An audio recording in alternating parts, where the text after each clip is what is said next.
Bonjour Bad Carré, de retour à l'atelier de Ben pour faire une recette de nouveau. Donc aujourd'hui je vous propose de faire un maquis un peu particulier avec du fromage frais aux fines herbes. Il y aura du guacamole, genre une purée d'avocat.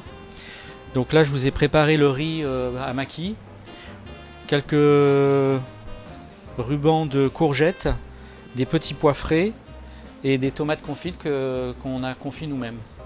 Quelques fines herbes pour décorer l'assiette. Toute notre préparation va être roulée dans la feuille de nori avec le riz. Voilà, donc c'est une algue, hein. On va la recouper un peu tout à l'heure pour qu'elle rentre bien dans la natte. Alors nous aujourd'hui on propose c'est un maquis mais roulé à l'envers, c'est-à-dire on va commencer sur la natte, on mettra d'abord le riz et après on mettra notre garniture. Comme ça on aura le riz à l'extérieur et pas à l'intérieur. Parce que des fois, souvent, vous voyez, c'est le maquis avec l'algue qui est autour en fait du maquis. On voit l'algue. Là, l'algue sera à l'intérieur du maquis. Sur la planche, on met la natte. Donc, on va étaler le riz de façon assez pas trop épais, qui est pas beaucoup de riz. Alors, si le riz il colle, donc voilà, on humecte un petit peu la cuillère pour pas que ça colle, pour que ça puisse nous permettre de bien étaler le riz. Il ne faut pas que ça soit trop épais le riz parce que là, quand on va rouler, sinon on aura un maquis vraiment énorme. On met à peu près sur les 3/4 de la natte. Ce qui est important, c'est que ça soit uniforme, l'épaisseur de riz soit uniforme sur toute la natte. On n'est pas de... Quand on va rouler, on ait un maquis qui soit de la même taille partout, quoi. La feuille de nori, il faut qu'elle soit de la taille du riz. Donc on va la recouper un petit peu. On met les tranches de fromage. Il faut que ça soit assez épais quand même parce que quand on va rouler, sinon après quand vous allez rouler, quand on va couper les tranches, il faut quand même qu'il y ait du fromage, sinon on ne le sentira pas. Quand même au cœur du maquis, il faut qu'on voit bien le fromage frais. Donc voilà, donc on égoutte un petit peu les tomates, je les recoupe en deux. Et puis on va venir les mettre à côté.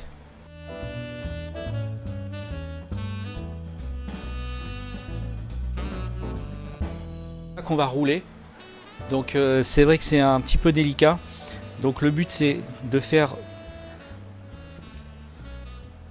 venir comme ça avec la natte pour serrer le rouleau, et donc après on attrape comme ça, on fait rouler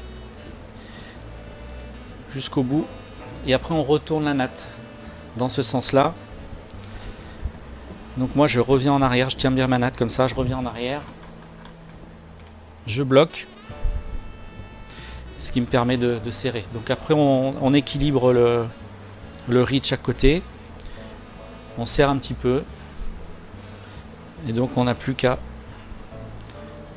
déplier et on a notre maquis. Pour conserver, ce que je vous conseille, c'est de le mettre dans un film plastique, bien filmé, roulé au contact dans du film plastique, et pas pour le mettre au frigo.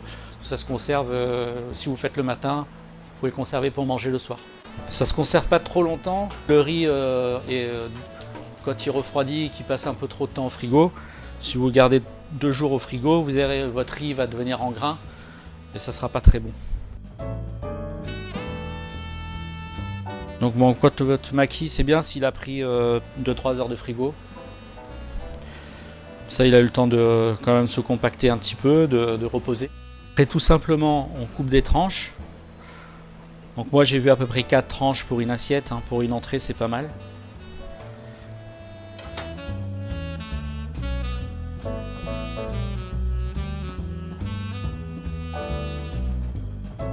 Voilà, donc après on essaye de trouver une façon harmonieuse de les mettre. Donc après, donc le petit velouté d'avocat, le petit guacamole.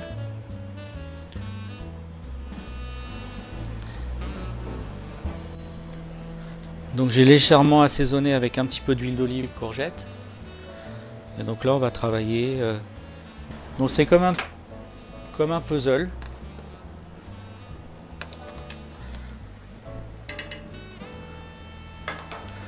On vient amener des petites touches. Au fur et à mesure, c'est ça qui va dessiner l'assiette. On reste toujours dans des couleurs très fraîches. Ça c'est des chisos, c'est des petites pousses, des jeunes pousses. Ça permet de travailler quand même sur une certaine finesse. L'oignon vert, ça permet de donner un petit peu de volume à l'assiette. Petit pistou de coriandre. Donc la coriandre mixée au blender avec une petite tête d'ail et puis de l'huile d'olive montée avec de l'huile d'olive, du sel et du poivre. Donc c'est pareil, ça permet de donner une autre teinte de vert. Donc un métissage entre le sud de la France et puis le Japon, quelque chose d'ethnique avec des goûts, des saveurs, voilà, pour bien démarrer l'été.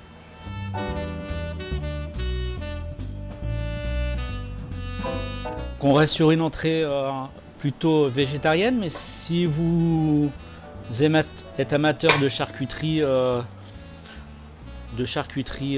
espagnole, donc moi je propose sur ma carte au restaurant de l'enrichir avec un lomo, un filet de bellota assaisonné comme un chorizo. Ça, et puis pas oublier toujours que ce soit bien relevé.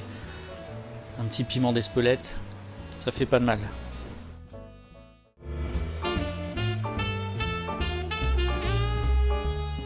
Je vous souhaite un bon appétit et à bientôt.